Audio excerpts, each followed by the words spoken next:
පොඩි එකා පවක් කරන්න හැදුවොත් දෙන්න වලකන අපේ පෞතිතර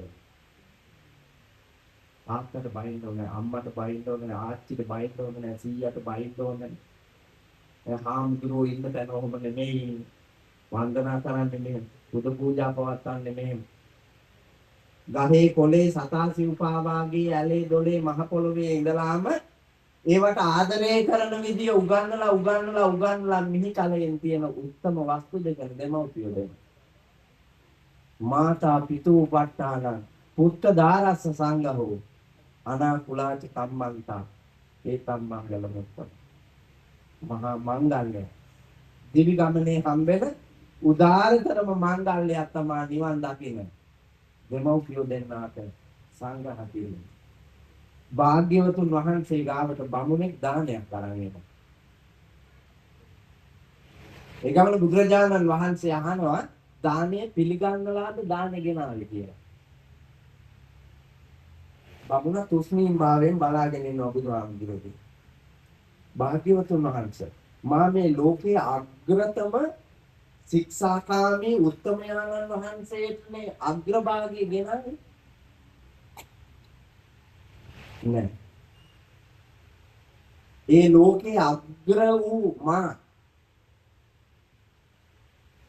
දානයට යෝග්‍යයි තමයි. හැබැයි ඔබේ දානේ මටත් වඩා යෝග්‍ය කෙනෙක් ඉන්නවා පුදන්න මුලින්ම. භාග්‍යවතුන් වහන්සේ ඒ කවුද කියලා. ඒකම ගෙදර බුදුන් අම්මයි තාත්තයි කියනවා. ගෙදර බුදුවරු දෙන්නා හිටියේ නැත්තම් ඔබට මේ ජීවමාන බුදුන් දකින්න ඇස් පෑදෙන්නේ. ජීවිතේ තියෙන එකම හින්දා. උදේ ඉඳලා රෑ වෙනකන් රෑ තිස්සේ එළි වෙනකන් ජීවනෝපායන් ව්‍යාපාර කර්මාන්ත ගොවිතැන්පත් නානාවිද කාර්යයන් යෙදිලා හම්බ කරලා ලබා ගන්න වස්තුවෙන් වැඩි කොටසක් වියදම් කරන්නේ අම්මයි තාත්තයි සන්තෝෂ කරන්නද ගෑණියෝ සන්තෝෂ කරන්නද?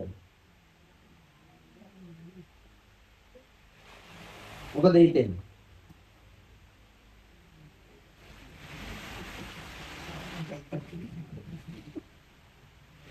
කාන්තාව මට කියන්නකො. ගෑණිව ගෑනු කරන අපරාධය තේරෙන්නේ නැද්ද? මං කියන්නේ ගෑනු ඉන්නේ මුල කියලා. දැන් අම්මවයි තාත්තවයි අතහැරලා ගෑනිට මේකා මෙච්චර ඔට්ටු වෙනකොට ගෑනිට මොකද වෙලා තියෙන්නේ? ගෑනිට කියන්න බෑද මවක් හැටියට මේ ඔයාට පිස්සුද? ඔයා වාගේ මිනිහෙක් මට හම්බුනේ ඔයාගේ අම්මයි තාත්තයි හින්දා. ඒ හින්දා අම්මයි තාත්තයි දෙන්නව සන්තෝෂ කරන්න මරණයෙන් සමුගෙන යනකම් මගෙන් ඕන සහායක් ඉල්ලන්න. අපි දෙන්න එකතු වෙලා අපේ දෙමව්පියෝ 4 දෙනාට වෙන්න තියෙන යුතුයකම් ටික කරමු. මැරිලා යන කන්නේ. ඒක අපේ යුතුයකම. ඒක මහා පුණ්‍ය කර්මයක්. මේක ගෑණිකව මිනිහට කියලා තියනවාද කවදා හරි? මට කියන්නකො මේ ඉන්න නාති මෙවුන්දලාගේ ඉඳලා ඔය අලුතෙන් දීග කන්ද ආපු එක ගෑණියෙක්වත් තමන්ගේ මිනිහට කියලා තියනවාද අපි මෙහෙම එකක් කරමු කියලා? සිල් පිට සිල් ගත්තා. ගෙනත් දෙන තරමක් කමු. විඳින්න තියෙනවා අපි විඳිමු.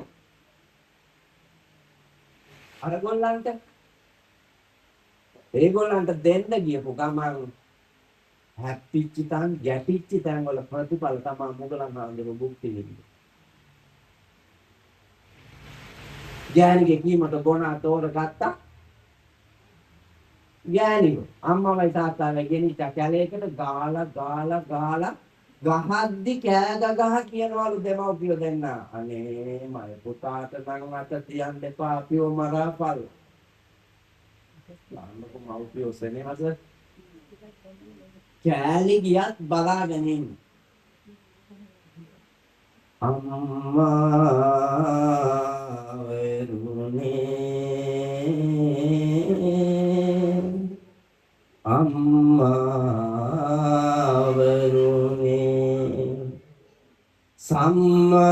සම්බුදු අම්මාවරුනේ දරුවන්ගේ දුතු කඳුළු දකිනදා සුරලොව සිට අතපා මේ කඳුළැලි පිසිනා මැරිලා දෙව්ලොව යන්නේ අයි දේව ධර්ම තිබ්බනින්ද අම්මයි අප්පච්චි ගාව නිතර තියෙනවා දේව ධර්ම.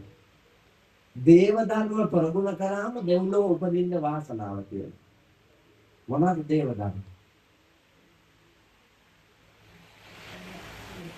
දේව ධර්ම තමයි මම අර කීයේ සෝවාන් වෙන්න වරම් තියෙන ලැජ්ජා බය. තමන්ගේ අම්මට පිටුපාන්න තාත්තට පිටුපාන්න අම්මට නොසලකා ඉන්න තාත්තට නොසලකා ඉන්න ලෞකික රාගික කෙලස් බර ලෝකය නිසා දෙමව්පියෝ විසිකන්ද යම් හිතක් නැමෙයිද උට ලැජ්ජත් නැ බයක් නැ ඒ කර්මයට දෙව්ලොව නෙමෙයි උපදින්නේ නිරේ බුදුන්ට පිටුපෑවා වාගේ ධර්මයට පිටුපෑවා වගේ මහ සංගරුවනට පිටුපෑවා වගේ තුනුරුවනට පිටුපෑවන පාපේ තමා අම්මා අප්පච්චි දෙන්නාට පිටුපෑව. ඇයි ගෙදර බුදුන් අම්මයි තාත්තයි. ඒ පිටුපෑවම ඇති. ඒකේ අකුසල කර්මය. චක්කුපාල හාමුදුරු අහලා තියෙනව නේද? බෞද්ධ දර්ශනයේ උගන්වන්නේ චක්කුපාල හාමුදුරුවෝ කියන්නේ.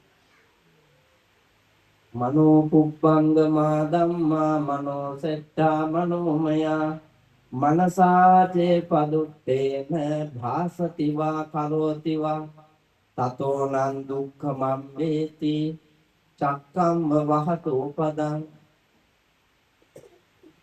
බෞද්ධයාගේ අත්පොතේ මුල්ම ගාථා